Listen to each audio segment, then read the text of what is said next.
One of the things about Big Black that I've always found interesting is that you used a drum machine instead of an actual drummer. Was that out of necessity for not having a drummer, or was that an artistic choice?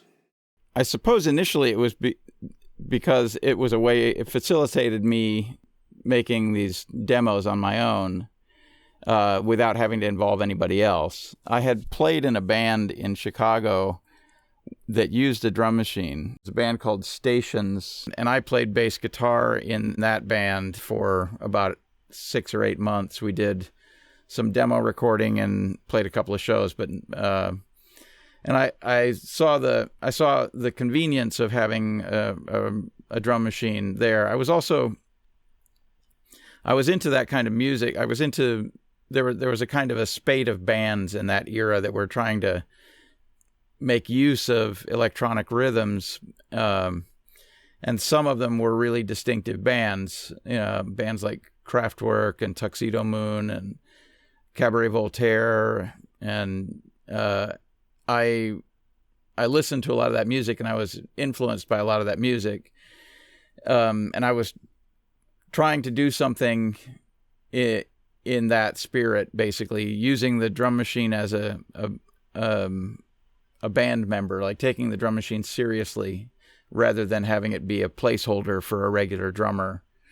At the time, there were, and then later in the 80s, as digital drum machines became available, they started to become a kind of a cop-out for record producers who didn't want to have to mess with miking up a drum kit. They would just use digital drum machines to sort of as a simulacrum of a real drummer, of a human drummer. So there were a lot of records produced during that era where even if the band had a proper drummer in the band, the producer would insist that they use the drum machine, his Lindrum. He would let the drummer program the Lindrum, for example, so that the drum patterns would be consistent with what the drummer would play. But it was kind of a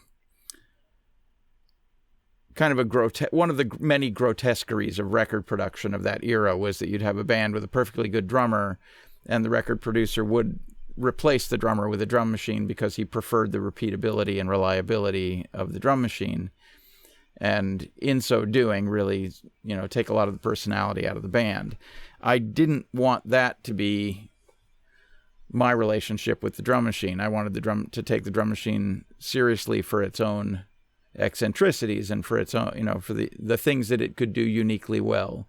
That is, it could play a very precise, very specific pattern flawlessly at any speed, and you could make changes in an arrangement or a pattern on the fly and experiment with them and then go back to the way it was, things like that, without having to exhaust anybody else's creative juices, and without having to get into any kind of a debate about the propriety of or the authorship of the drum pattern. So I liked the drum machine as an instrument with its own character. I wasn't using it as a replacement for a drummer. I was using it for its own, what it could do uniquely well. I do feel like there's a lot of unmapped territory still in the domain of the drum machine.